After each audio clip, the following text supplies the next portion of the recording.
buenas tardes, señoras y señores. Sean todos ustedes bienvenidos a este nuevo acto de la Real Academia de San Romualdo.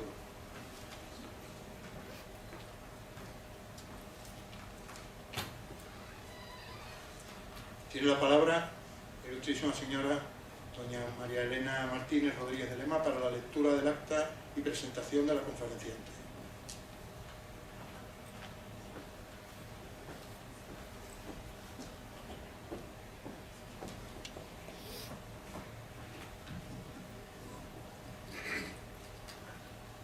Señor presidente, con su permiso.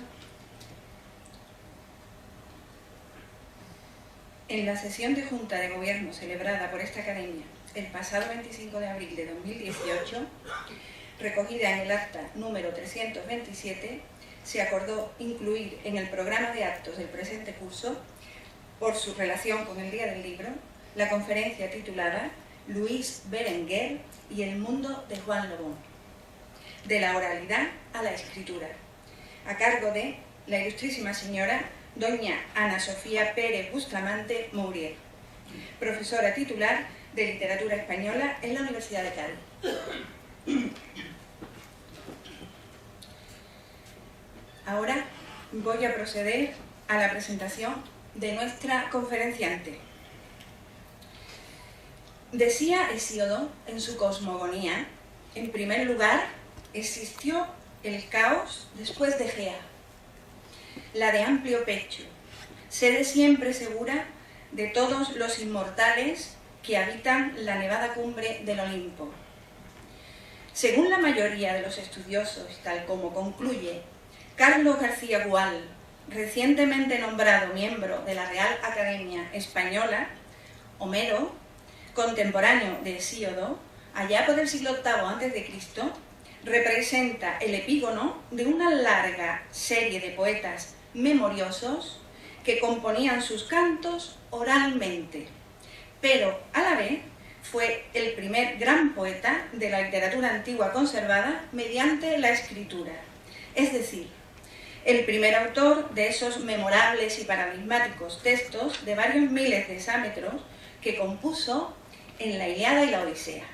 Pues bien, para Homero, la Gea de Hesíodo era lo que Terra o Telus para Ovidio, el poeta romano de las Metamorfosis, es decir, la madre tierra, la primigenia, la que alumbró la existencia de todo lo demás, la que nos acoge, nos alimenta y nos ofrece cuanto necesitamos.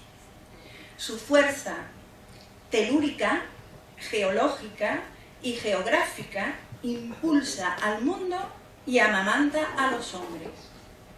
Ella gobierna con leyes de la naturaleza, primitivas y eficaces, que, como Juan Lobón, no entiende de las que aplican los ricos sobre los pobres, porque su mundo es otro.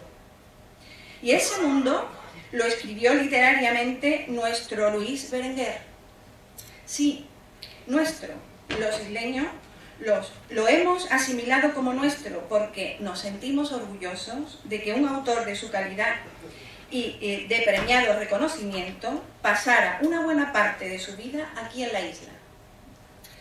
Es para mí todo un privilegio presentar a la persona que más profundamente ha estudiado a Berenguer y a su obra.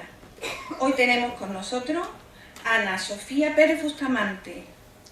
Casi no necesita presentación porque es conocida de todos. Sé de buena tinta que le gusta venir a San Fernando, que es muy querida aquí por todos y especialmente por la familia Berenguer. Y sé además que esta estima es claramente correspondida. Pero no sé si saben ustedes que es parisina de nacimiento, aunque por casualidad. Y que la afición a la literatura la aprendió en el seno de su familia, al lado de su madre, Hélène Mourier, y como ella misma ha dicho en alguna ocasión, al lado del espíritu libre de su padre, Juan Antonio, aquí con nosotros, que se encuentra, como digo, aquí. Me gustaría recordarles que Ana Sofía es doctora en Filología Hispánica y profesora titular de Literatura Española en la Universidad de Cádiz, donde obtuvo los premios Nacional de Terminación de Estudio, Extraordinario de Licenciatura, Extraordinario de Doctorado. Es una auténtica especialista, además, en siglo XX, y como tal, entre sus libros y ediciones destacan en 1991 y 2013 lo siguiente: Las 7 vidas de Álvaro Cunqueiro, Don Juan Tenorio en la España del siglo XX, 24 cuentos de José María Pemán, la poesía de José Luis Tejada, Fernando Quiñones, Crónica de Cristal y La Llama, El placer de la escritura o Nuevos retablos de Maese Pedro, revistas literarias españolas del siglo XX en 3 volúmenes, El baúl del pirata, colaboraciones de Diario de Cádiz, 1951-1998, de Fernando Quiñones, la Biblioteca Pemán y la edición filológica de Ave de Mí. Parte de sus investigaciones se han centrado en autores andaluces, como Juan Valera, Rafael Alberti, Federico García Lorca, José Luis Acquaroni, Carlos Mundo de Ori, Julio Mariscal, Ángel García López, Ana Rossetti o Felipe Benítez Reyes. Entre 2000 y 2008 dirigió la colección de textos y estudio de mujeres del Servicio de Publicaciones de la Universidad de Cádiz. Actualmente dirige la revista de la Real Academia Hispanoamericana de Ciencias, Artes y Letras. En 2015 fue comisaria de la exposición dedicada a Pilar Paz Pasamar por el Centro Andaluz de las Letras y de la exposición dedicada a la amistad epistolar entre Carlos El Mundo de Ori y Juan Eduardo Cirlot por la Fundación Ori. En 2018 fue documentalista de la exposición Exiliarte, memoria de una carpeta dedicada a Rafael Alberti, organizada por la Academia de Bellas Artes de Cádiz con la Diputación Provincial. Pero además, Ana Sofía es poeta y es autora de Mercuriales en 2013 con una tesis del Premio Esquío, del Libro de los Pájaros en 2006, su Intus Legere y Voz de las Cosas en 2013. Estos dos publicados dentro del libro editado junto al pintor Ricardo Galán Urréjola, académico de esta, como saben ustedes, con el título de Pintura, Naturaleza y Quietud. En 2018 obtuvo el 22 Premio Internacional de Poesía Alegría, que convoca el Ayuntamiento de Santander, por el libro Sibilario, editado en la prestigiosa colección Adonais. Además, es articulista. Obtuvo en 1989 el Premio Ciudad de Cádiz, en 1996 el asesi del Premio Nacional José María Pemán, en 2008 el 25 Premio Nacional José María Pemán de Unicaja. Desde septiembre de 2004 publica una colaboración semanal en Diario de Cádiz bajo el título Columna vertebral y actualmente Efecto Moleskine, que ahora es quincenal. He dejado para el final de este breve resumen de su brillante currículum sus trabajos sobre Luis Berenguer. Empezaron en 1998, como consecuencia de un seminario de la Universidad de Cádiz, dedicado a él, que dirigió Manuel Ramos Ortega. De ello resultó un libro de acta del que fue coeditora. Al año siguiente publicó el libro Los Pasos Perdidos de Luis Berenguer, 1923-1979, biografía y textos inéditos. En el año 2010, la editorial Cátedra se propuso realizar una edición crítica de Berenguer, trabajo que le fue encargado y que dio como fruto Luis Berenguer, El mundo de Juan Lobón, este magnífico libro. Este mismo año se realiza el estudio del estilo de la voz en la novela El mundo de Juan Lobón, en el que colaboró con un capítulo del libro titulado El regalo de una voz y el tesoro de una lengua. En 2012 sacó el epistolario de Luis Berenguer, el escritor, los diccionarios y la Real Academia Española de la Lengua. Y en 2015, Luis Berenguer, 1923-1979, Ferrolano, Narraluz y todo lo contrario. Estos artículos y capítulos del libro, entre otros, los ha ido colgando en diferentes plataformas de investigación, de manera que se encuentra al alcance de todo aquel que lo quiera consultar. Además, también se encargó de la entrada de Berenguer Moreno de Guerra Luis para el Diccionario Biográfico Español de la Real Academia de la Historia, que fue actualizado en 2018. Por tanto, es una verdadera experta en Berenguer y su mundo de Juan Lobón, que es, como saben ustedes, el mundo de José Ruiz Morales el Perea, un pícaro cazador furtivo, pero encarcelado por un delito que no cometió, inmerso en la Andalucía de la posguerra, dentro de la extrema pobreza del medio rural. Es un mundo tremendamente injusto, donde los ricos terratenientes imponen su voluntad a los pobres con leyes despiadadas. Ahí, Juan Lobón solo conoce las leyes de la madre naturaleza, ingenuas, primitivas o quizás hasta primarias, pero que, como aquella primigenia Gea de Homero, son las que le proporcionan el calor, el cobijo y el alimento necesario para él y su familia. La injusticia le impregna y le llena de rebeldía, hasta el punto que Berenguer pone en sus labios las siguientes palabras: yo diría la verdad, pero no al juez ni a los civiles, no al miedo ni al palo, diría la verdad a mi hijo que es mi sangre, la diría aunque me taparan la boca. Su mentalidad es casi la de un hombre paleolítico, en el pleno sentido de la palabra. Un recolector que obtiene de la actividad cinegética los recursos para subsistir. Una mentalidad forjada a base de quien sin ninguna formación actúa según la voz de la propia conciencia o del instinto o de la propia experiencia. Para él solo hay una ley, y esa ley no la dictan los hombres, sino la mater natura, es decir, sin saberlo nos recuerda a Gea o a Telus o a la misma tierra, aquella ancestral divinidad que no es propiedad de nadie, al contrario, ella siempre ha gobernado y gobernará a los hombres. En medio del mundo de Lobón, que puede llegar a ser brutal, se siente y se oye el habla andaluza, que no es en absoluto un castellano mal hablado como a veces se piensa, no, de ninguna manera. Hablar mal no tiene nada que ver con el habla andaluza.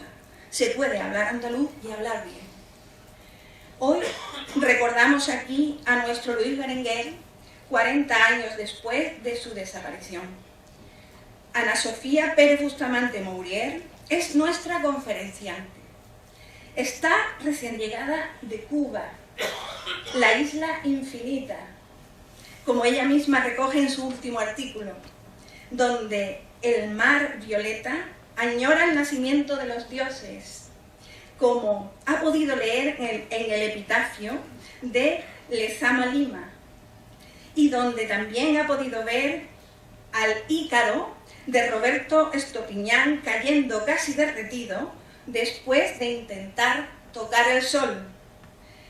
Pero ahora nos va a hablar de Luis Berenguer y el mundo de Juan Lobón, de la oralidad a la escritura. Muchísimas gracias, Ana Sofía.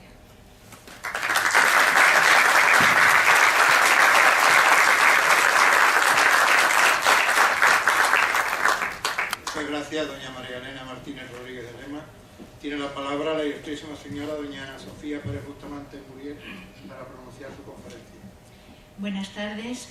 Quiero agradecer en primer lugar esta invitación de la Academia de San Romualdo a pronunciar la conferencia del Día del Libro, Para mí es un enorme honor, una gran satisfacción, y es verdad que me gusta mucho San Fernando porque me habitué a venir aquí pues cuando estudiaba Luis Berenguer y ordenaba y catalogaba su biblioteca. Bueno, fue un periodo muy feliz y muy dichoso, y a raíz de esto conocí a Enrique Montiel y a todos los amigos de la Academia de San Romualdo. Curiosamente, bueno, he escogido como homenaje al libro este libro, El mundo de Juan Lobón, que es una novela única, excepcional, basada en la oralidad. Bueno, yo no sé si voy a saber usar esto.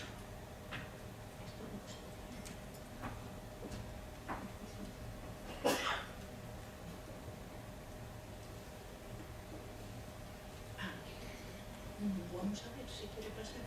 A ver, me quiero enterar. Vale. Sí, no, está bien, está bien. Bueno, entonces he escogido paradójicamente una novela basada en la oralidad. No se asusten, que seguramente no apuraré este sumario, pero es para yo llevar un orden y no perderme demasiado en la materia. Cuando apareció publicado El mundo de Juan Lobón en 1967, constituyó una gran sorpresa porque era una novela muy perfecta, muy sorprendente, y además la había escrito un escritor mayor no profesional. Fue finalista del premio Alfaguara, y en la propia editorial Alfaguara hicieron 3 ediciones de esta novela.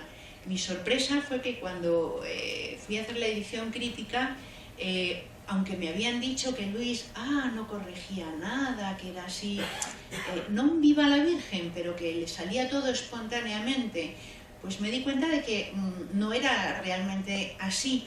Él, en su intimidad de su oficina, donde le sobraban horas, y en la intimidad de su casa, donde se encerraba en su despacho con música clásica, sí que corregía y pulía sus textos. Además, de una manera, hay correcciones que uno puede decir cuando lo ha hecho un corrector de estilo de la editorial, por ejemplo, lo que se refiere a los signos de puntuación y las comas. Pero hay otras correcciones que son del autor, porque muestran un conocimiento de la lengua rural, del habla bajo andaluza rural de la sierra, que no tiene un corrector de imprenta de Alfaguara. Entonces fue una gran sorpresa.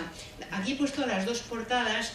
La primera, la de la que yo tengo a mi izquierda, es de José Guinovar y es más ingenuista. Es un cazador y un mundo, bueno, de sombras que se mueven por detrás.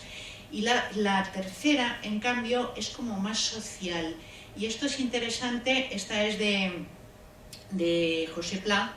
Es interesante porque, claro, una novela nos la venden desde la portada, y lo que en principio se vendía como un mundo ingenuista, naif, primitivo, al final se vende desde la misma editorial, antes de que cerrase, con un cariz crítico muy fuerte. Y la novela es las 2 cosas. Es, por una parte, un canto a la naturaleza, y por otra parte, pues es el testimonio de una situación muy larga de atraso en el mundo andaluz.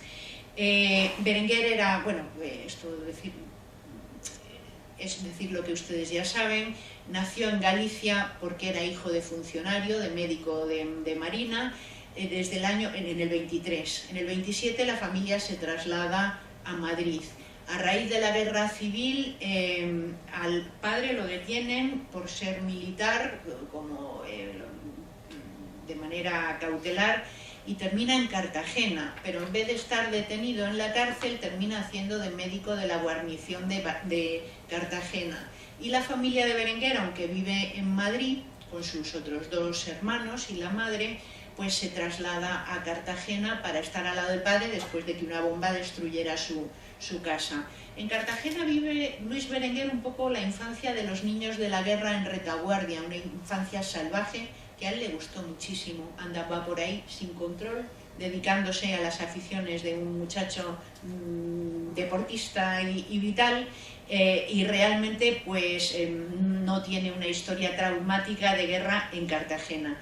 Termina la guerra y al padre, pues en vez de depurarlo, que es lo que se hacía con aquellos que habían colaborado con el bando republicano, al final terminaron readmitiéndolo en su puesto en la Armada.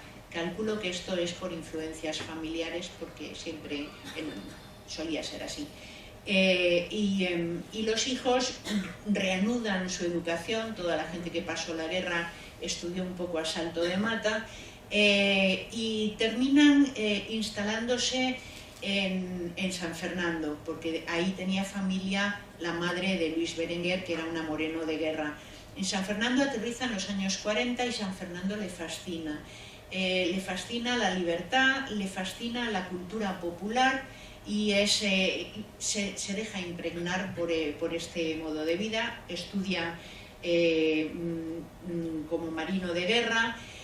Terminada la carrera, le atrae más la ingeniería, el cuerpo de armas navales, que lo que es el cuerpo general. Cursa un par de años en Estados Unidos, se casa con Elvira Monzón, residente en San Fernando, y decide instalarse en San Fernando en los años 50 por razones prácticas y sentimentales. El sitio le gusta, tiene la familia aquí, su padre está enfermo, y vivir aquí es mucho más barato y más cómodo. Y aunque le gusta mucho cultivar los círculos culturales, por ejemplo, del Café Gijón en Madrid, bueno, se resigna y dice que si se queda en Madrid va a estar siempre de tertulias y no va a escribir ni una línea.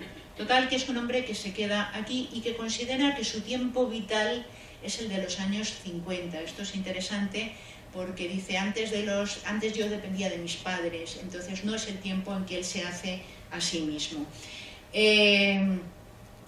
¿Cómo surge de repente un escritor así tan hecho? Pues hay detrás una historia sumergida, una vocación temprana, un muchacho que escribía versos para impresionar a las niñas que le gustaban en Cartagena, cuentecillos, historietas, un muchacho que en la academia en Marín pues a menudo estaba arrestado porque era poco disciplinado, y escribía también sus cosas.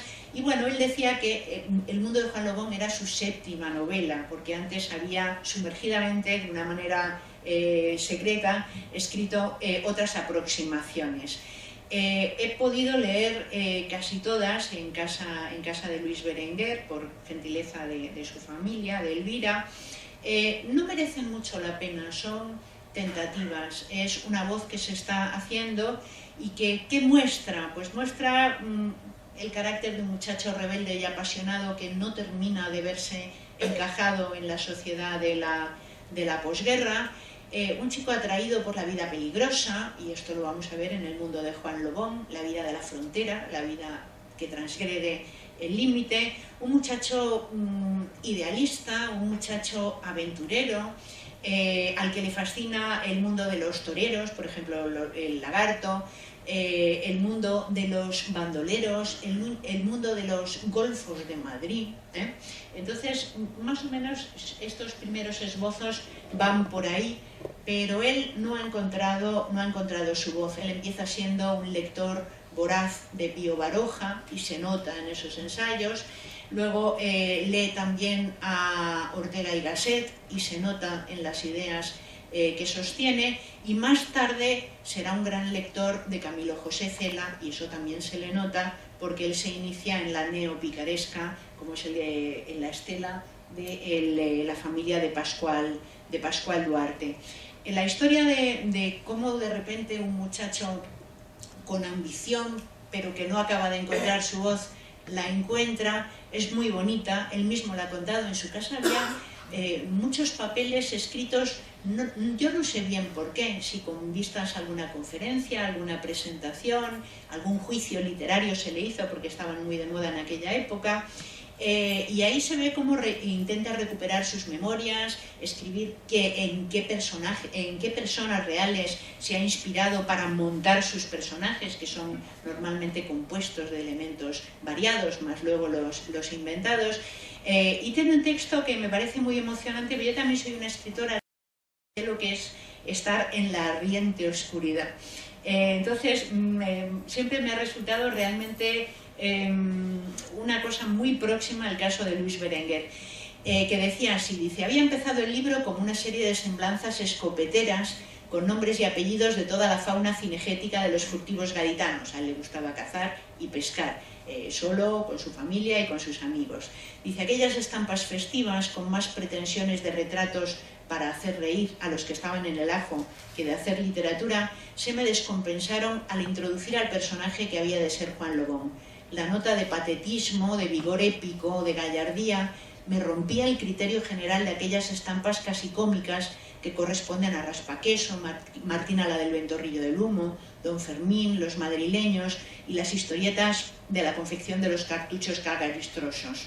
Un hecho baladí me hizo ver la novela en su desenlace. El día 22 de diciembre de 1965, la novela la presentó al concurso en el 66 y se publicó a principios del 67, dice: llegó Juan Lobón a mi casa con la pretensión de que nos llegáramos a la comandancia de la Guardia Civil para que le dieran su licencia. Allí sacaron su historial delictivo, que era más o menos un rollo de papel higiénico por la longitud. En el resumen decía: individuo peligroso, conducta social mala porque vive amancebado. La reacción brutal de Juan Lobón al escuchar aquello fue ni más ni menos el nacimiento de su novela, es decir, la de un hombre perseguido por sus virtudes, por su eficacia en la vida que identifica su personalidad, su autosuficiencia para vivir al margen de la sociedad, de la cual solo necesita del médico, no personalmente, sino para los que quiere. Entonces, un proyecto cómico se convierte en un poema, en un proyecto tragicómico, dramático, en una novela de personajes y caracteres. Detrás está un personaje real, como ha dicho Elena, José Ruiz Morales, alias Perea, al que Berenguer conoció porque este hombre, después de haber sido furtivo, pues hacía de guarda y de guía particular para cazadores particulares, y le fascinó. Y hay que tener en cuenta una cosa, y es que la novela no solamente está muy inspirada en las historias que le contó Perea a Luis Berenguer, sino que también Luis Berenguer proyectó en este personaje lo que podríamos llamar su mito personal, que era aquel afán de libertad irrealizable, aquel afán de comulgar con la vida natural, y esto lo supo proyectar en el personaje, de manera que el personaje descubrió su voz curiosamente narrativa cuando se sumergió no en lo que era él mismo, sino en la otredad. He puesto aquí un par de poemas de Fernando Quiñones, al que le pasó algo parecido, se descubrió a sí mismo sumergiéndose en los demás, y hay uno que me gusta mucho, dice, se llama Poética, bueno, es el primero, y dice: cuando no quieres ser el mundo, sino que él llega a ti y te conviertes en el mundo, cuando involuntariamente y más bien furtivamente te olvidas o te alejas de lo tuyo y de tu tiempo antes que nada, el estilo es un traje en una silla, un extraño penal atroz la biblioteca, y deseos, sabiduría, dolores, hora y luz, edad y nombres solo componen un viciado coro al que escuchas con indulgente costumbre, desde un lado de ti y de cuanto eres. Entonces, y nada más que entonces, blanca como la página, se levanta la palabra. Esto más o menos viene a traducir lo que le sucedió a Luis Berenguer, poseído por la voz de Perea.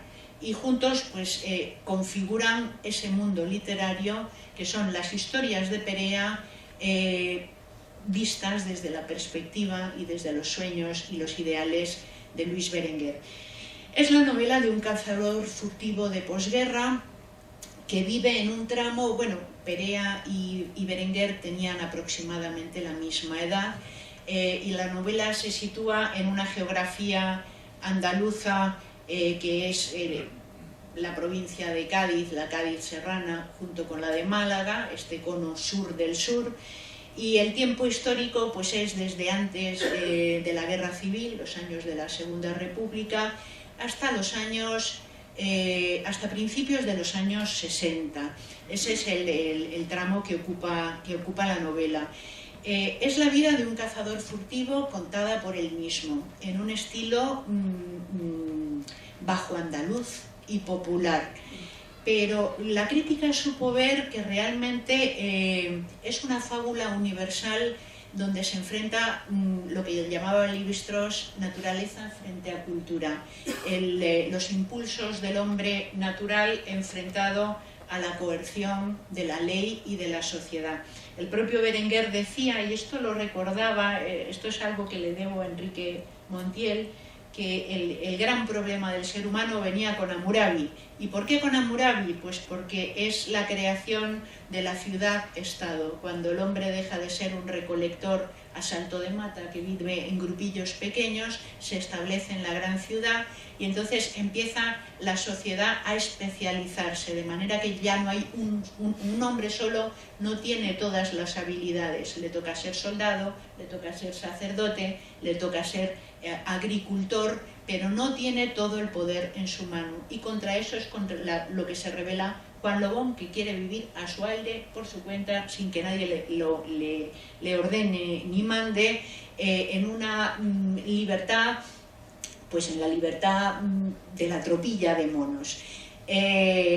Esto, bueno, Ortega y Gasset tienen unas reflexiones muy interesantes sobre la emoción de la caza como fusión con la naturaleza. Dice, la caza deportiva sumerge al hombre deliberadamente en ese formidable misterio y por eso tiene algo de rito y emoción religiosos, en que se rinde culto a lo que hay de divino, de trascendente en las leyes de la naturaleza. Esto es lo que Berenguer, como persona culta, burguesa y formada, admiraba en Juan Lobón, esa comunión con la vida natural. Y por lo demás es una novela oportuna. Pues bueno, normalmente estas reacciones de intensa atracción por la naturaleza suelen venir en momentos en que se acelera el curso de la historia y sucede todo lo contrario.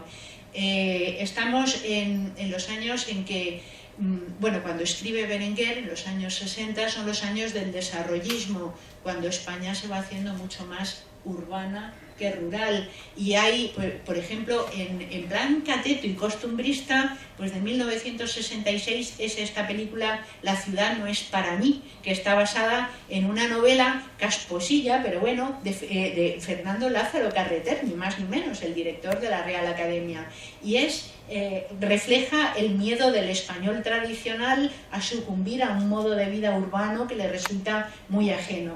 Pero también esto por parte de gente conservadora, apegada a lo antiguo, que de alguna manera sería como Camilo José Cela, del que se decía que era bastante misoneísta, es decir, que le tenía tirria a lo nuevo por el hecho de ser nuevo, y se apegaba a lo antiguo y a lo carpetoverónico, a lo ibérico, a lo tradicional.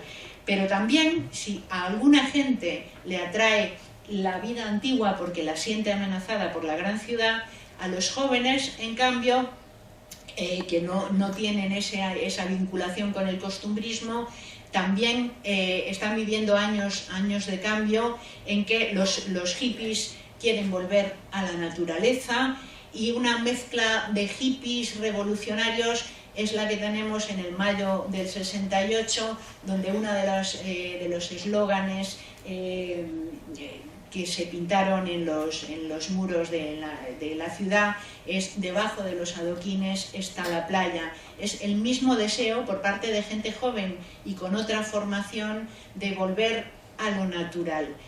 Ya sea gente muy joven con formación universitaria y revolucionaria, ya sea gente mayor con formación más o menos escasa y muy apegada a lo tradicional. Entonces, justo la novela pertenece a estos años. El argumento y la estructura, bueno, ya lo he contado. En cuanto a cómo está hecha la novela, bueno, es muy interesante porque, para empezar, tiene una dedicatoria a un médico, el doctor don José Benavente Campos. Yo no conocía a Berenguer, pero a don José Benavente Campos sí que llegué a conocerlo. Era un señor mayorcísimo, pero con la cabeza muy bien puesta, y que decía, pues a mí me extrañó que me dedicase a la novela, porque yo lo conocía, pero no era un amigo, era un conocido amistoso.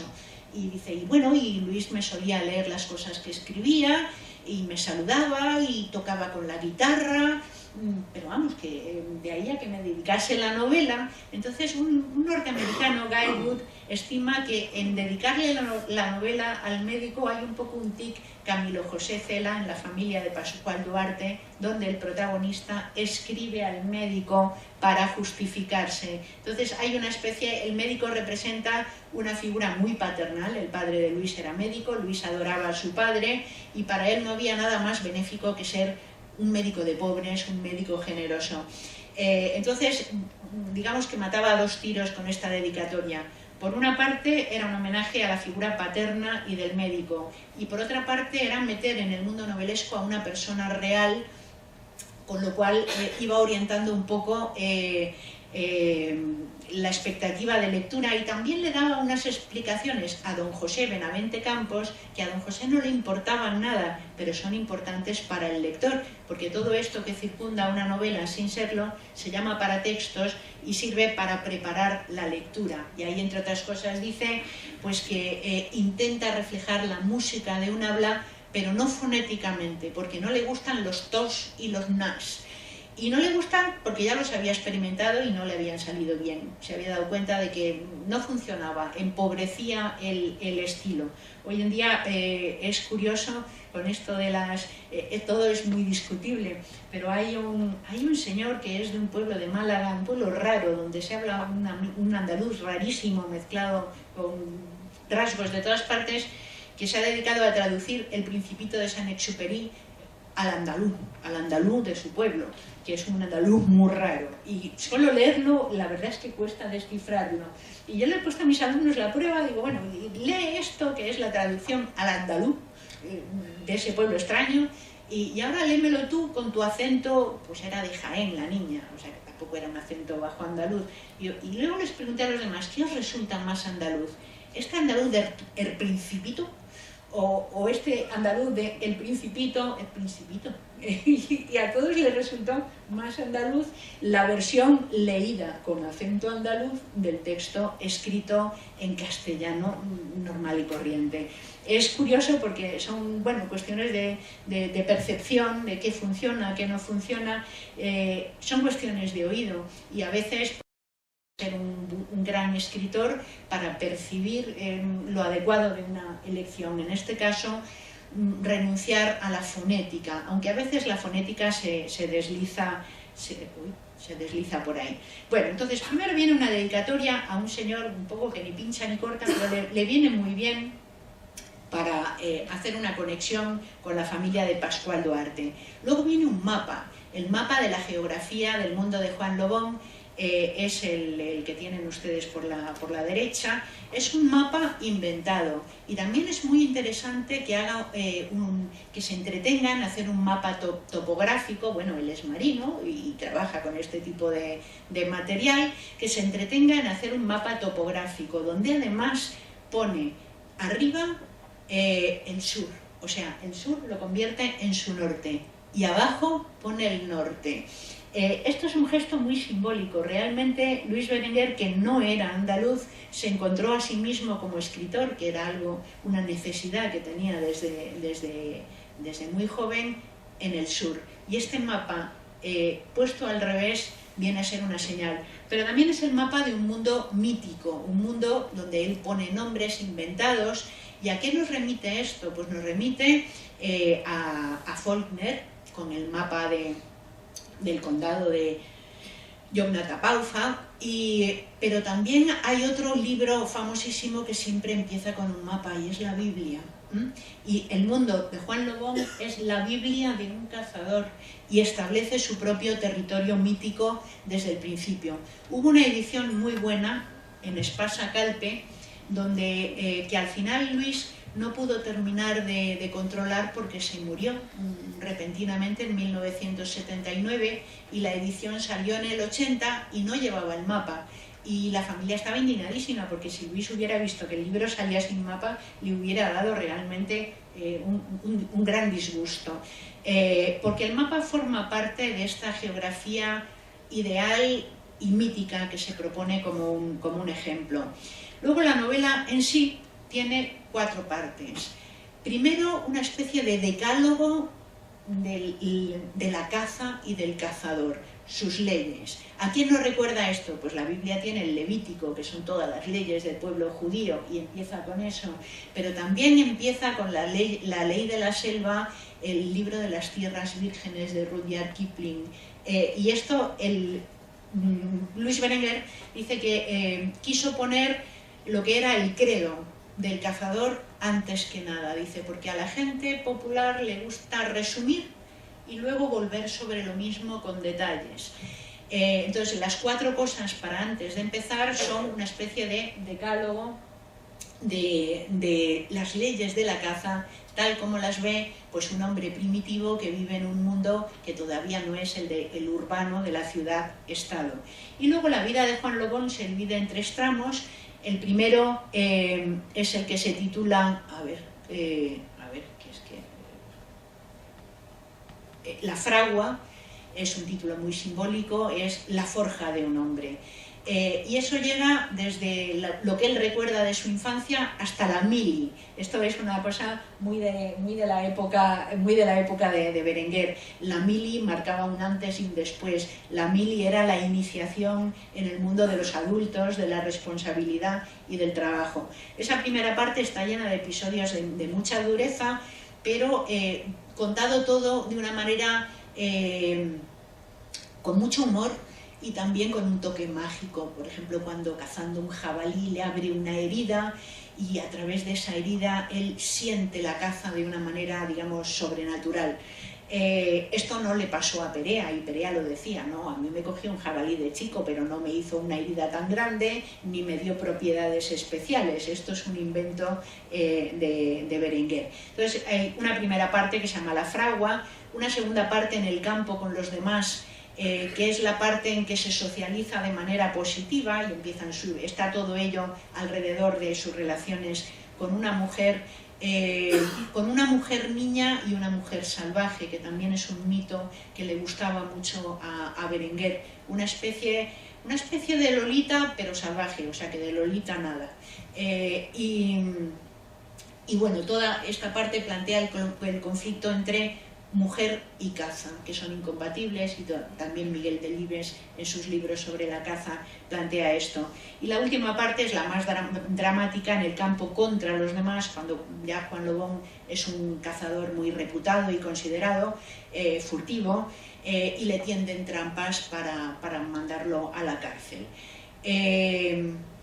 Bueno, aquí hay una cosa, y es que Juan Lobón se empecina en decir que lo suyo es un oficio, y realmente es curioso ver que, por ejemplo, el conde de Lleves, claro, él se dedicaba a la caza en plan aristocrático, por deporte y por diversión. En su famosísimo libro 20 años de caza mayor, que es el que lleva el prólogo de Ortega y Gasset, donde Ortega habla de la caza, de lo que significa ese contacto primordial con la naturaleza, pues el conde de Lleves definía furtivo así: cazador de oficio que frecuentemente incumple la ley. Este es el punto de vista de Juan Lobón. Es un cazador de oficio, se gana la vida cazando, no tiene otra cosa y le gusta hacerlo. En cambio, si nos vamos al diccionario de la Real Academia, ya tenemos furtivo, o bien es el adjetivo que se hace a escondidas, o bien dicho de una persona que caza, pesca o hace leña en finca ajena a hurto de su dueño, donde está claramente el componente lo primero que llama la atención es el componente delictivo. Bueno, la novela es muy interesante porque refleja, es una novela riquísima como documento, no solo lingüístico, no solo literario, no solo psicológico, sino también sobre la historia de estos años en España y quiénes, cuándo y cómo se dedicaban a la caza. Porque a la caza siempre hubo gente que se dedicaba, igual que recolectaban caracoles, espárragos o estas pequeñas actividades preagrícolas, ¿no? Después de la guerra civil, en la posguerra, que hubo mucha hambre, el monte se llenó de gente que salía a cazar para completar su dieta y ponerle alguna proteína. Y esta gente fue esquilmando la caza del monte. Y luego esto se hizo más complicado todavía cuando a partir de los años 60 llega el automóvil, el coche, el vehículo, y entonces el ciudadano urbanita puede salir los fines de semana al campo, entre otras cosas, a cazar. Es lo que hacía Miguel Delibes en el diario de un cazador. Entonces es un tipo de cazador. Ya no solamente tenemos el furtivo, que es alguien que no tiene nada más que lo que consigue con sus manos, ni el señorito que por deporte aristocrático se dedica a cazar, ni el muerto de hambre que eventualmente va al campo a intentar completar su dieta, sino también esta democratización de la sociedad que hace que la caza, de ser algo aristocrático, se convierta en un deporte urbano. Alentado, entre otras cosas, pues porque estaba de moda, Franco cazaba, todas las revistas y nodos estaban llenos de información de las grandes cacerías de Franco, los grandes negocios se hacían a menudo en las monterías, era una ocasión para socializarse, y entonces, bueno, por ese efecto de imitación social de las costumbres de la gente que está arriba, pues esto se multiplica, y realmente al multiplicarse el número de gente que caza, legal o ilegalmente, gente que constituye pequeñas cooperativas para cazar en un terreno particular, empieza a verse la necesidad de reformular la ley con mucha más dureza. Y eso es lo que le pasa a Juan Lobón, que se enfrenta a un marco legal de siempre, más a un marco legal que está sobreviniendo por las nuevas circunstancias. Los modelos literarios que tuvo Berenguer son dos, básicamente.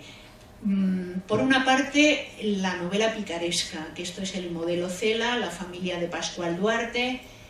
Un hombre popular cuenta su historia buscando perdón, piedad, compasión, en fin, lo que sea.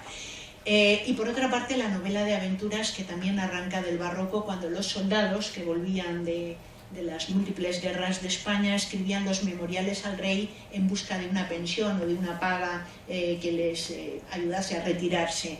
Entonces se puso de moda esto de contar la propia vida, y a Luis Berenguer le encantaba la vida, las aventuras del capitán Alonso de Contreras, que era un soldado y era realmente, bueno, era un perdulario, era más o menos un asesino, solo que al servicio del rey, pero bueno.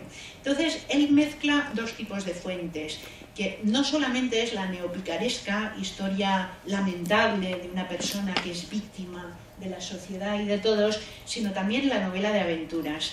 Y ahí pues hay otras fuentes que no se ven en el lenguaje, pero que sí que son lecturas de Luis Berenguer, como puede ser Moby Dick, llamadme Ismael, o como pueden ser El libro de la selva, de Rudyard Kipling, que entraba muy en sus gustos de aventurero aficionado.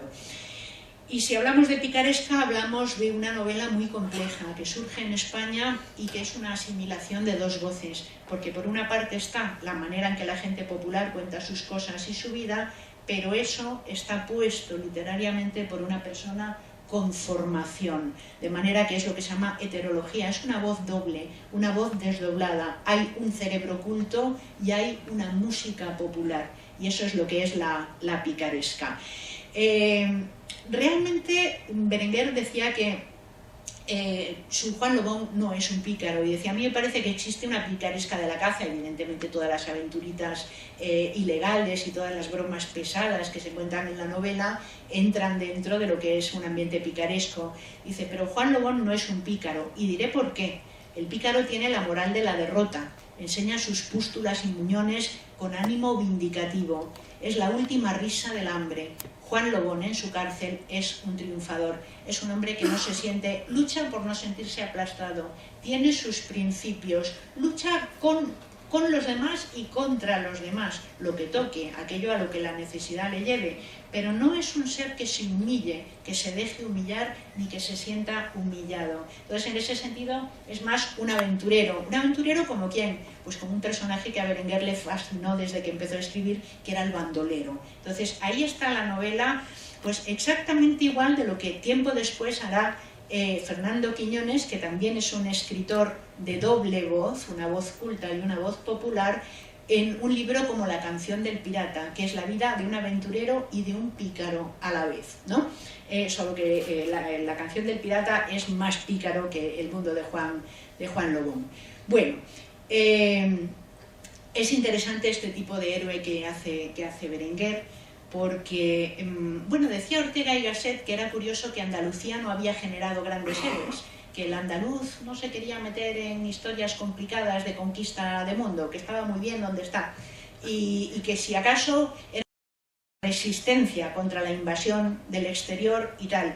Y mucho de esto tiene Juan Lobón, porque quiere que le dejen en paz, que además era lo que cínicamente decía Baroja: el mejor gobierno es el que no hace nada, yo a lo que más aspiro es a que me dejen en paz. Y Luis Berenguer, que tenía también ese sentido crítico muy, muy certero, pues realmente era bastante partidario de vivir a su manera y que le dejasen en paz. Respetaba lo que tenía que respetar, pero por lo demás quería campo libre. Esta novela es una cosa interesante porque a mediados del siglo XX, claro, Andalucía venía siendo un emblema del paraíso desde el romanticismo. Cuando los alemanes empiezan su proceso de industrialización, urbanización y sociedad productiva capitalista, añoran un sur donde siempre hace sol, donde la gente es simpática, amable y hospitalaria, y no tiene prisa. Entonces, ese estereotipo que busca el romántico alemán, en principio hacia el este, hacia el jardín del Edén, luego se va corriendo hacia el sur, sobre todo al Mediterráneo moruno, y ahí está la España de Washington Irving y tal. Entonces, en principio, Andalucía empieza siendo una especie de paraíso atrasado, pero paraíso.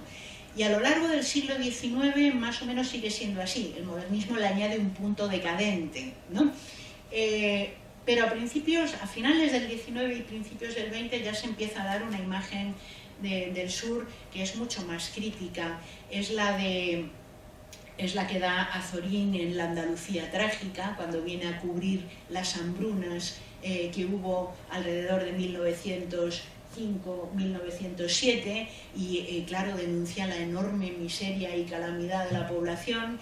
Y también es la Andalucía que refleja Vicente Blasco Ibáñez en La bodega, que es una novela de gran finca vinatera y de peones explotados. Entonces ya empieza a meterse otra Andalucía que no es ni mucho menos tan amable, aunque la sociabilidad de la gente lo sea.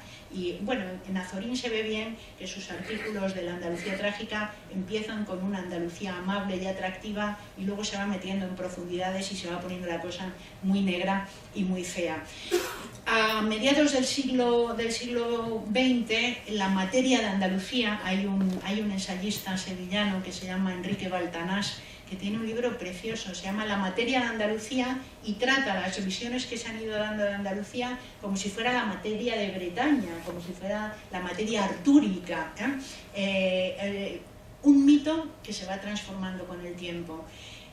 A mediados del siglo XX, con la literatura social, lo normal es dar una imagen de la Andalucía miserable, explotada, equivalente al tercer mundo. Eso es lo más normal, es lo que hace, por ejemplo, Caballero Bonal y otros escritores. Berenguer da las dos imágenes, la imagen paradisíaca y la imagen, el testimonio pues, de un mundo de gente muy pobre, muy abandonada, muy perdida y miserable. Pero es importante ver lo que tiene la novela de paraíso reivindicado. Por ejemplo, al final de la novela, cuando Lobón se entera de que su compañera, su pareja, le va a dar un segundo hijo, le parece desde el calabozo asomarse imaginativamente a la tierra donde caza y vive como si fuera la tierra prometida. Dice, me tapaba los ojos y veía bandos y bandos de corzos, de cochinos, de pájaros y perdices, veía la tierra blanda llena de chíos de conejo y las palomas dando singladas encima de los eucaliptos. yo no sé qué calentura me entró, qué ansia de vivir, que el cuarto se me quedaba chico. Me parecía que al momento me iban a sacar de aquí, que todos se pondrían muy contentos al saber que iba a tener un hijo. Es una imagen de un momento de euforia, de plenitud, proyectado en un paisaje que es esta Andalucía ubérrima, natural, con un paisaje atractivo. No es la España interior, la España vacía, no es la España del secarral. Aquí se pasará hambre, pero secarral no es. Bueno, bien, y se puede relacionar esta defensa del mundo natural andaluz pues con una novela posterior de Caballero Bonal, que es Ágata, Ojo de Gato, que también mitifica lo que es la geografía del Coto de Doñana, y todo esto viene pasando pues a mediados entre los años 60 y 70, que es cuando surge una serie de escritores, la verdad que muy heterogéneos, de distintas edades, de distintas ideologías, pero que comparten el tema, la materia de Andalucía. Con esto se quiso hacer una escuela de narraluces, narradores andaluces, que no, un poco a imagen y semejanza de lo que había sido, lo que venía siendo la escuela de Barcelona. Era realmente era un diseño de marketing, vender, porque juntos y con una estrategia comercial se entra mejor en un mercado que sueltos y sin ella.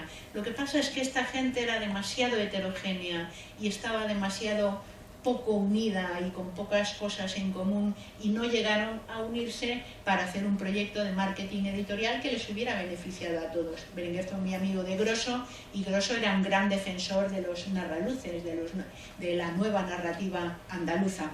Pero al final esto duró entre el tardofranquismo y la transición hasta el estado de las autonomías, y luego ya se diluyó como fenómeno, como posible fenómeno editorial.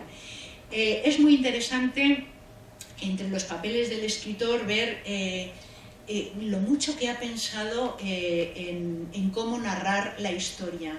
De repente se da cuenta de que Perea es su personaje, él lo convierte en Juan Lobón. Lobón es un apellido que le viene de perlas y además es un apellido frecuente en la sierra, con lo cual es verosímil y a la vez es simbólico, lo reúne todo. Y se da cuenta de que la clave es el lenguaje, y que tiene que escribir desde la mentalidad del personaje. Y además tiene que hacer verosímil que una persona que dice no ser de palabras y tal, escriba una novela de 400 páginas. Entonces tiene que tener un motivo muy fuerte. El motivo es pues, lo que lleva detrás casi todas las manifestaciones de la cultura oral son agonísticas. ¿Qué quiere decir? Que se producen en un marco de lucha. Esto se ve desde la esfinge que pone una adivinanza, que es un juego, sí, pero si no lo aciertas te mata, y si lo aciertas te deja pasar. Esto se ve desde esos juegos pues hasta lo que hoy llaman las peleas de gallos, que son eso que hacen los raperos, de andar peleándose en un escenario, improvisando versos. Son formas de oralidad agónica en un escenario de combate. Y Luis Berenguer plantea su novela como un personaje que tiene que luchar contra su propia mala fama, y lo hace, como ha leído Elena antes, no por miedo a la ley, ni a los palos, ni a los golpes, que para bruto y para resistente él, sino porque no quiere que su futuro hijo reciba la historia de que su padre, es decir, él, fue un vago y un maleante, porque él no se considera ni vago ni maleante. Él es un hombre eficaz en lo suyo, aunque esté al margen de la ley, que es algo que, como vive perdido del mundo, pues tampoco le importa. Entonces, el marco es agonístico. Esto es lo que explica que un hombre se anime a contar tantísimo, aparte, aunque diga que a él le sobran las palabras de más y todo esto. Luego dice, tenía que hacer que el lector empatizara con el personaje y con sus valores. Pero claro, si un personaje empieza a echarse flores de lo bueno que es y lo buenos que son sus valores, lo que genera más bien es antipatía, ¿no? ¿A dónde va esta persona exhibiéndose de esa manera impúdica y sobrada? Dice, entonces hice primero que le hubiera enseñado a escribir su padre, porque el padre había estado en casa de señores y le habían alfabetizado. Entonces esta es la excusa para que él sepa escribir. Y dice, y después él no se alaba a sí mismo, alaba a su padre. Lo que él ha recibido es pues la herencia de una tribu de cazadores. Dice, y claro, un hombre que elogia a su padre sí cae bien. Un hombre que se elogia a sí mismo, en cambio, resulta cargante. Bueno, Luis Berenguer lo tenía todo bien pensado. La novela tiene el hombre que cuenta su historia para justificarse, es como el Pascual Duarte, pero es un delincuente de otro tipo. No es un asesino, no es una persona ofuscada, violenta, ni con un rasgo psicopático. No, es, en fin, un superviviente en un medio muy elemental. Iba contando su historia primero con sus principios, su ley de la jungla, por así decir, las 4 cosas para antes de empezar, y luego ya por orden, que es como surge el relato tradicional. Los cuentos tradicionales cuentan las cosas desde el principio hasta el final. Son las novelas experimentales las que rompen el orden. Este narrador de vez en cuando altera el orden de narrar y mete cosas colaterales, historias secundarias, pero siempre le dice, ahora voy a pasar a hablar de fulano, ahora vuelvo a retomar el libro que llevaba. Es decir, que él mismo va dando pistas, igual que cuando usa palabras que no se entienden, una zalampaña, pues explica, esto es como todo el mundo sabe, esto es una red que se pone en lo alto de tal para pescar. Y ya sabemos todos, aunque no lo supiéramos, qué es el aparejo de pesca. Entonces es una voz muy astuta, que tiene una gran solvencia dentro de lo que son las leyes del relato oral. Encontré hace no demasiado tiempo un libro apasionante de Walter Ong que se llama Oralidad y Escritura, Tecnologías de la Palabra, y estudia cómo la comunicación es distinta en una cultura oral que en una cultura escrita, sobre todo a medida que la escritura se impone. Entonces, entre otras cosas, analiza cómo las culturas orales, realmente orales, sin escritura, son muy repetitivas. Juan Lobón es muy repetitivo y Luis Berenguer reflexiona sobre ello, es que la gente popular repite. Entre otras cosas, repite porque en un medio oral, alguien que está hablando y que quiere hacer llegar su historia, tiene que contar con el ruido. No es lo mismo hablar con un micrófono para una gente que está delante con muy buena luz que hablar en un descampado donde hay una multitud de gente que tose, que estornuda, de niños que corren. Pues claro, en ese contexto donde hay mucho ruido para producir la comunicación, tiene el discurso que tener mucha repetición. Lo sabemos los docentes, también tenemos que repetir si queremos que las ideas principales se queden en los alumnos, ¿no? Entonces, esto es algo propio de la comunicación oral. Expresiones redundantes o copiosas, donde se dicen muchas más palabras del contenido que hay, pero porque es esa la manera de transmitirlo. Expresiones acumulativas y formularias del tipo epíteto épico, Pepe mi hermano, Martina la del ventorrillo del humo, siempre va con su apellido. Son fórmulas memorísticas y enseguida se determina, en un mundo donde no hay nombres y apellidos, sino apodos y procedencias, enseguida se sabe de quién está hablando. Y luego expresiones acumulativas más que subordinadas. Esto es propio de la oralidad y basta coger un pasaje. Tengo por aquí uno subrayado para que se vea de qué manera este tipo de prosa tan repetitiva a todos los niveles, fonético, morfosintáctico y semántico, crea un efecto poético. Es que la poesía viene de la oralidad también, ¿no? Dice, hicieron la ley para los viejos, para los cojos, para los que no saben, ni pueden, ni sirven para la lucha del monte.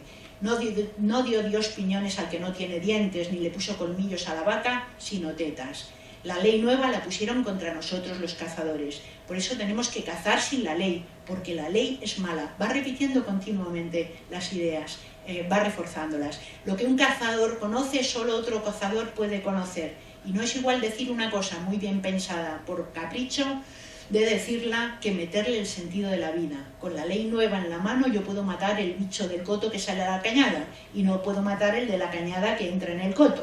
Si el bicho anda a su aire sin hierro de nadie, ¿qué cambia de suyo por matarlo aquí o allá? Si lo que no me dejan es entrar con arma, en lo de don Gumersindo, cuando sin arma entro y no piso trigo ni faena, ¿qué daño hace el arma al campo? Si por el bicho no hago daño porque no tiene dueño y por el campo tampoco lo hago, ¿qué es lo que castiga la ley? Por eso digo que la ley es mala. Bien, este discurso es tremendamente oral en sus repeticiones, en sus coletillas, en su acumulación de elementos que se repiten, los mismos y los contrarios, también el ritmo de repetición, variación con fuga, ¿no? Se repite y también se establecen contrastes. Entonces, bueno, Welterón dice que propio de la comunicación oral, a ver si yo me rebobino, son las expresiones acumulativas, las expresiones formularias y las expresiones redundantes o copiosas. Todo esto es lo que define el estilo de Juan Lobón. Luego también habla, bueno, de que son culturas de matices agonísticos. Toda la novela es un alegato de inocencia de cara a un futuro hijo, no es un acto de sumisión ante la ley. Y bueno, toda ella está atravesada por lo que sería la lucha por la vida. Berenguer era muy baruchiano y también era muy darwinista, le encantaba la antropología y entre los libros que tenía, que no tenía muchos porque un padre de 11 hijos, marino de guerra, no se puede permitir, y sin un gran patrimonio heredado no se puede permitir tener una colección lujosa, pero sí que le gustaban los libros de antropología. Lo que es el estudio del ser humano, las costumbres antiguas, las culturas tradicionales. Bien, entonces una cultura agonística, esa es otra cosa. Empática y participativa antes que objetivamente apartada. Todo el discurso de Juan Lobón está contado desde su punto de vista, haciendo causa común con sus amigos y despotricando reiteradamente de toda la gente que le cae mal. Otra característica, bueno, es una cultura acerca del mundo humano vital. Todo lo que hace Juan Lobón es para sobrevivir, no son teorías abstractas, todo tiene un objetivo concreto e inmediato. Es situacional y no es abstracto. Y luego también vemos, entre otras características del pensamiento oral, culturas conservadoras y tradicionalistas. Sí, claro que lo es. El mundo que refleja Luis Berenguer es un mundo absolutamente patriarcal. Y además hay como una clasificación axiológica, un eje del bien y del mal, donde lo bueno es lo viril y lo fuerte, y lo malo es lo femenino. El hombre da y la mujer recibe. Lo bueno es dar y lo supeditado es recibir. Y esto es curioso porque lo vemos, dice, hay oficios macho y oficios hembra, oficios que van dando, cazar, sembrar, curar, y oficios que van tomando, guardar, limpiar, divertir. Lo macho es lo bueno, lo hembra es lo menos bueno. Y esto es así, es una cultura conservadora que transmite estos valores. Bueno, y luego llega a ser esta axiología de masculino positivo, femenino negativo, llega a dar una situación absolutamente cómica que se produce en un diálogo al final de la novela entre Juan Lobón y el alguacil que le vigila en la cárcel. Juan Lobón está convencido de que la Encarna está esperando un hijo varón. Y dice, ese será mejor que nadie, ese, no la mula, la zarza entera se la echará a la espalda. Y le pregunta al alguacil, ¿y si sale hembra? No puede salir hembra, no tiene nadie en su familia que sea hembra ni que lo haya sido nunca. Y su madre, tampoco ella es de casta de hembra. Con lo cual está clarísimo cuál es el juego de valores de una cultura conservadora y patrimonial. Y se mire como se mire, este mundo es así. Y luego son culturas, la cultura de tradición oral es homeostática. Quiere decir que los elementos que se retienen en la memoria son funcionales y siempre se equilibran. Welterón estudia cómo, por ejemplo, cuando fueron los misioneros y los colonizadores a África en el siglo XIX recogieron por escrito las historias de las tribus africanas, y entonces a lo mejor pues tenían historias mitológicas donde eran 15 tribus que se habían juntado y tal. Bueno, un siglo después vuelven los antropólogos a buscar las historias del origen de las tribus, y ahora resulta que no son 15 sino 4, porque hay varios pueblos que se han fundido, que se han unido, que han sido exterminados, y el mito siempre cubre lo que hay, no cosas que no vengan a cuento. No es una erudición de archivo, es siempre una sabiduría viva. Y esto pues lo vemos también en los saberes de Juan Lobón, siempre están muy acordes con su mundo. Incluso si hay algo que diferencia una cultura escrita de una cultura oral, es que en una cultura escrita hay archivos de memoria de cosas que no se usan. Eso es un diccionario. En una cultura oral no hay diccionario. Las palabras se usan porque están vivas, porque se necesitan, pero no por un alarde. Hay incluso un pasaje en que dice Juan Lobón: cuando don Senén me conoció tuvo celos de mí por lo que le refería a la gente, y donde yo estuviera callado o hablando tenía que venir a mojar sopas para hacerme hablar o callar. Se burreaba de mí porque a las gallaretas le decía gallaretas y al gandano gandano. Una vez hasta se trajo un libro para enseñarme que no había una palabra, que se decía hechillo, para mentar los escarbaderos de los conejos. Galleretas y gandanos y hechillos los hubo siempre y siempre los habrá. Los mienten por ahí como los mienten. Esto es un ejemplo de homeostasis. Lo que hay es lo que se precisa y nada más. Todo aquello que no sea útil, que no tenga función, no tiene sentido. Bien, entonces todas las características que da Walter Ong de la oralidad se verifican en este ejercicio de contar su vida que hace Juan Lobón. Luego el relato es lineal, está movido por una intención agónica, que es defenderse.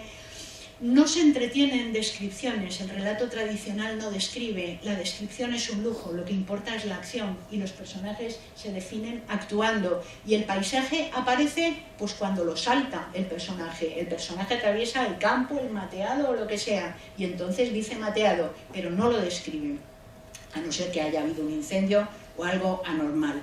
Y luego, pues la novela es una joya del habla rural bajo andaluza.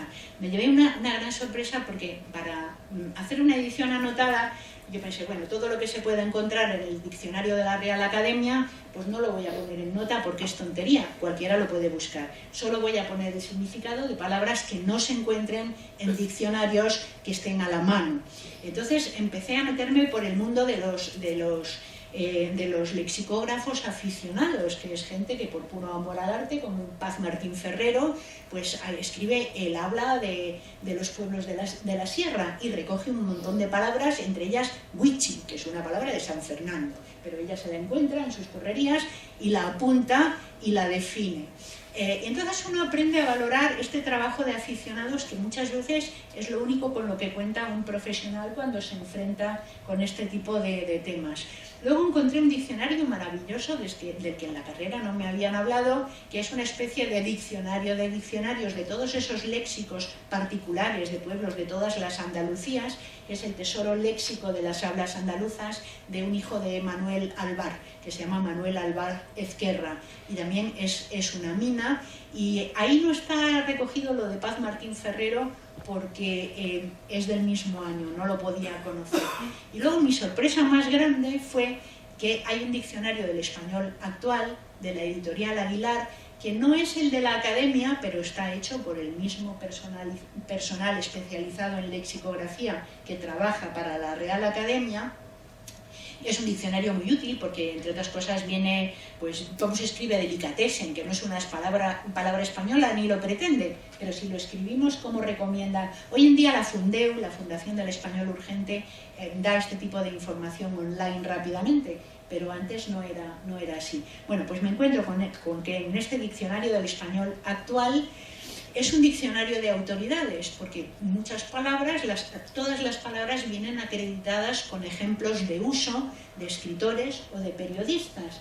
y mi gran sorpresa fue encontrar que Berenguer era una autoridad y se utilizaba para ejemplificar muchas de estas palabras de procedencia bajo andaluza, lo cual es el colmo de los colmos. A Berenguer siempre le interesó la academia, se correspondió, tuvo la voluntad de corresponderse con académicos para sugerir correcciones de palabras, sobre todo del léxico náutico, que era lo que él conocía y le tocaba más de cerca, y desde luego hubiera sido feliz viendo cómo hay muchas palabras que aparecen en ese diccionario a partir de ejemplos extraídos del Mundo de Juan Lobón y de Leña Verde.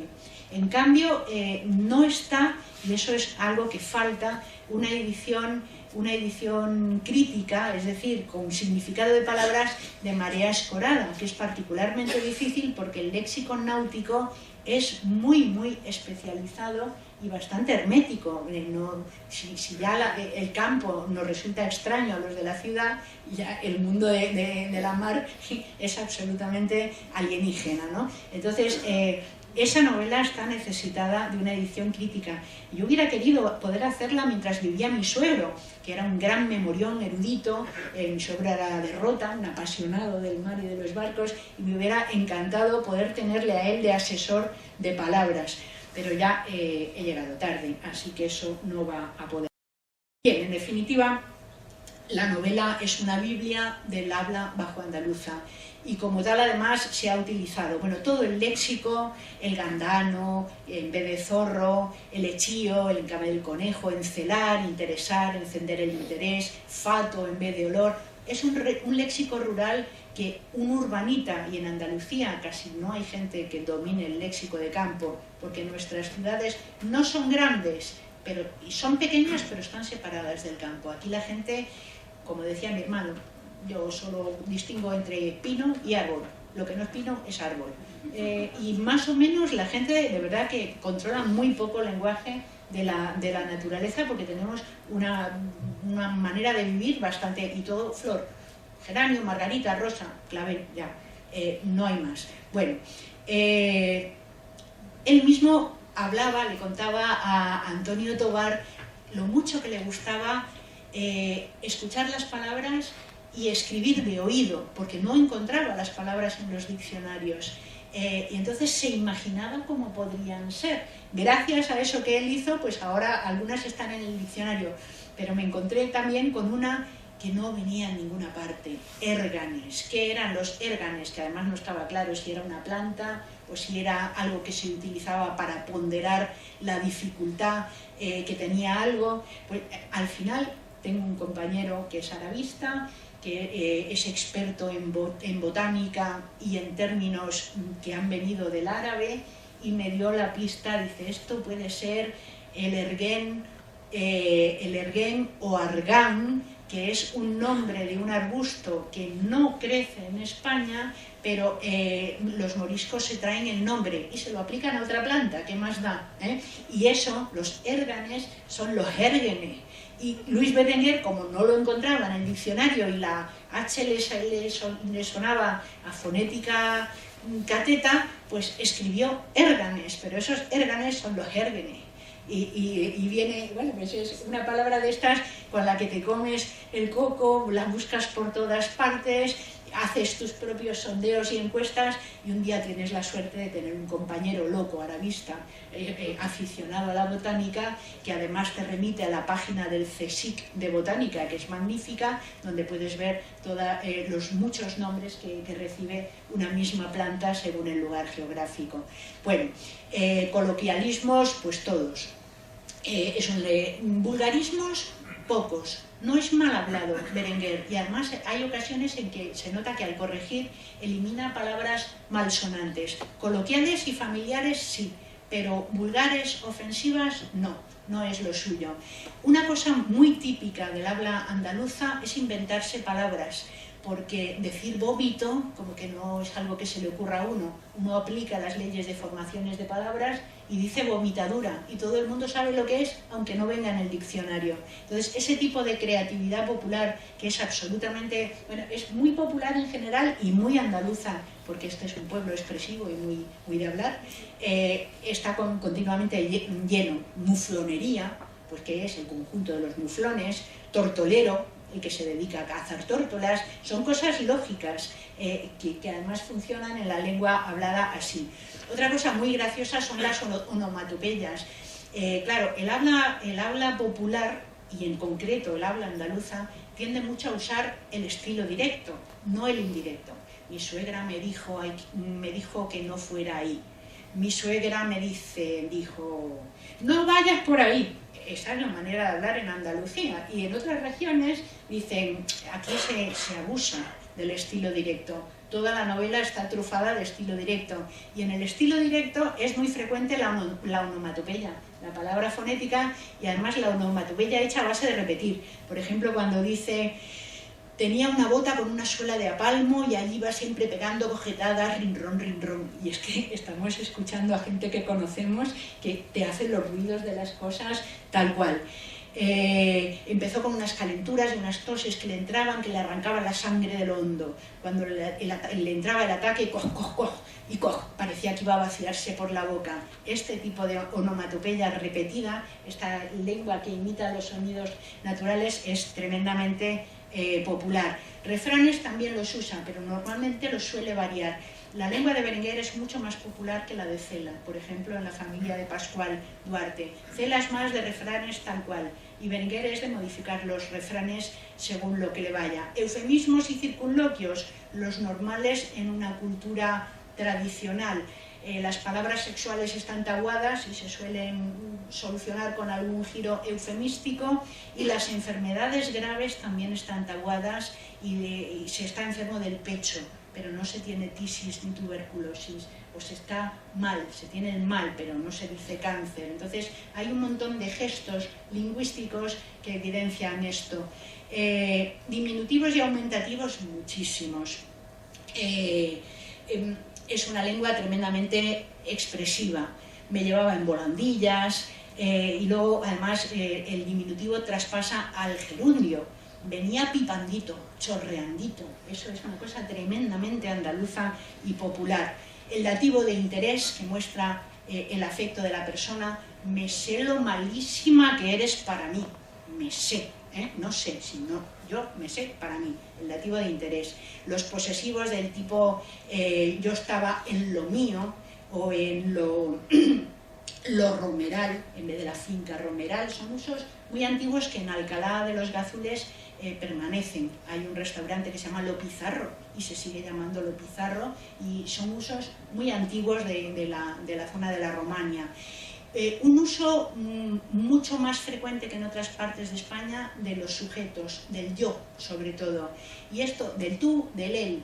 ¿Y esto por qué? Nuestro verbo está conjugado, no necesitamos como en inglés poner siempre sujeto-verbo, pero es que en andaluz las eses finales se van, y entonces esto se corrige poniendo el sujeto, ¿no? Bueno, luego esto, ponerte contra mía, este tipo de preposiciones usadas de manera no correcta o no admitida. Predicativos en vez de adjetivos en mente. El adjetivo en mente es una cosa muy intelectual, y tiende a ser sustituido por adjetivos. Geminaciones y bimembración, y terminada la boda, adiós, adiós, hasta que la vieja murió, de vieja que era. Y aquí vemos la repetición, tal, la geminación y el ruido repetido en estilo directo. Bueno, pues los tiempos verbales, el discurso en estilo directo tiende siempre a saltar al presente, porque el presente es lo que se cuenta ante los ojos, y un narrador popular siempre quiere contar escenas vivas que el interlocutor pueda imaginar sucediendo delante de él. Entonces los pasados pasan a presente, pero de vez en cuando se rebujan con el pasado. ¿De qué manera? Pues como en el romancero. En el romancero de tradición oral también hay unos saltos verbales que no tienen más explicación que los usos anárquicos que hace el pueblo de los verbos y de lo que se tercie. Por ejemplo, levanta la mano, pero yo se la engancho para que no me pegue y se la retorcí. ¿se dan cuenta? El paso del presente indicativo al pasado de repente, tal. Bueno, el estilo directo ya lo he comentado, el anacoluto, Amalio, aquel que padre le sacó los dientes, es muy frecuente, es incorrecto sintácticamente, pero todos los que hablamos cometemos anacolutos a todas horas, e incluso está admitido que el discurso oral pues tiene otras pautas y otro ritmo. La puntuación, Berenguer no sabía puntuar bien, y él lo reconocía, y ya en sus últimos tiempos echó mano de su hija Nena para que le pusiera las comas, los puntos y comas de una manera un poquito más correcta. Pero lo bueno de la primera edición de la novela es que al poner en las comas como se le ocurre, nos está dando cómo se habla, cómo se dice. Por ejemplo, para mí, la mili fue lo mejor de mi vida. Todos sabemos que no debe haber coma entre el sujeto y el verbo, pero es que ahí hay una pausa expresiva. Entonces es muy interesante porque sin pretenderlo, cuando él dice en el prólogo que quiere dar la música de un habla, la está dando. Luego irá corrigiéndola, limándola, se la limarán también los correctores de estilo de las editoriales, pero es interesante. Y luego, bueno, pues un lenguaje muy hiperbólico y muy figurado, que es algo muy propio del andaluz. Como lo habían castigado mucho, tenía callo en el miedo. Son metáforas que tienden además a concretizar, materializar conceptos abstractos. Pablo se pone a contarte y se te salen los jugos de reír. Es un lenguaje muy corporal, si se dan cuenta, No son abstracciones, no son saltos a lo abstracto, sino al revés. Imágenes muy concretas y muy relacionadas con el mundo de la percepción. Mucho léxico animal, encarna que no habla prácticamente. No se dice que ladre, sino que da rabotadas, rabotazos, que eso es cuando se da la vuelta y se larga, enfadada, da un rabotazo o una rabotada. Y todos los animales, todos los personajes humanos tienen gesto de animal, porque es un mundo donde personas y bestias y animales y alimañas conviven continuamente. Y luego la ironía, que es muy importante en la novela, y que además pues, le da ese tono de buen humor que pese a todo esta novela tiene, refleja situaciones y cosas tremendas, pero está contada con muchísimo buen humor. Y bueno, pues abusando un poquito de su paciencia, he querido introducirles en la cantidad de cosas de oralidad que tiene el mundo de Juan Lobón, desde el léxico, la sintaxis, el tipo de imaginación ligada a la tierra, y luego la manera de contar repitiendo. En definitiva es un documento único, una novela maravillosa que además sirve pues, para documentar todo lo que pasaba por Cádiz en esos años, en esta tierra, en los mundos dejados de Dios, que eran calamitosos y también eran paradisíacos. Y bueno, pues con esto considero que he homenajeado a la lengua española por la vía de la oralidad, y les doy las gracias por su atención. Muchas gracias.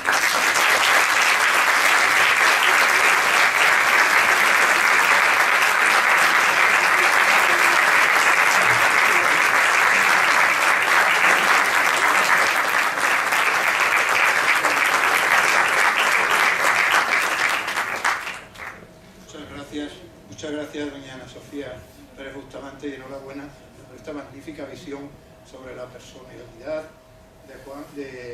primero de Luis Berenguer, y por supuesto por el análisis de su obra, en el caso de Juan Lobón, en este caso. Los que conocimos un poco a Luis Berenguer, pues lo hemos recordado extraordinariamente en su carácter, su forma de vivir, su forma de hablar, su forma de escribir, su forma de ser. Lo recuerdo perfectamente. Y los que leímos la obra pues nos invita a leerla otra vez, y muchas veces más, porque cada vez que se lee, más cosas buenas salen adelante. Es una obra que, tal como ha explicado perfectamente, retrata tanto, por supuesto, al personaje como al autor. Es que no se estoy bien, pero... Muchísimas gracias, señor.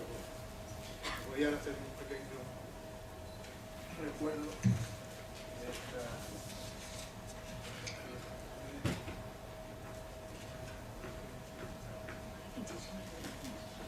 Qué bonito, había visto online la volatina materializada contra la moral.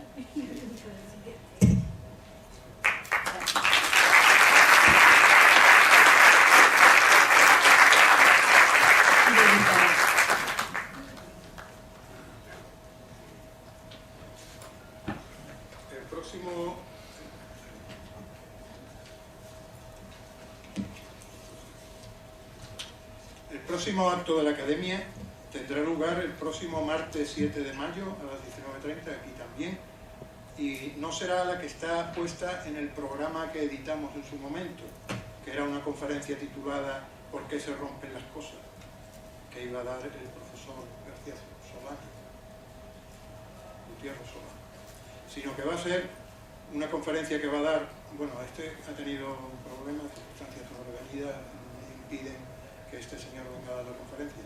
Entonces, en su lugar vamos a tener una conferencia del profesor don José Manuel Revuelta Soba, que va a tratar corazón de mujer, corazón de hombre. Como he dicho, será el martes 7 de mayo a las 19:30. Están todos ustedes invitados. Muchas gracias a las autoridades, a los señores y señores académicos y a todos ustedes, a la familia de Luis Berenguer, que están todos aquí.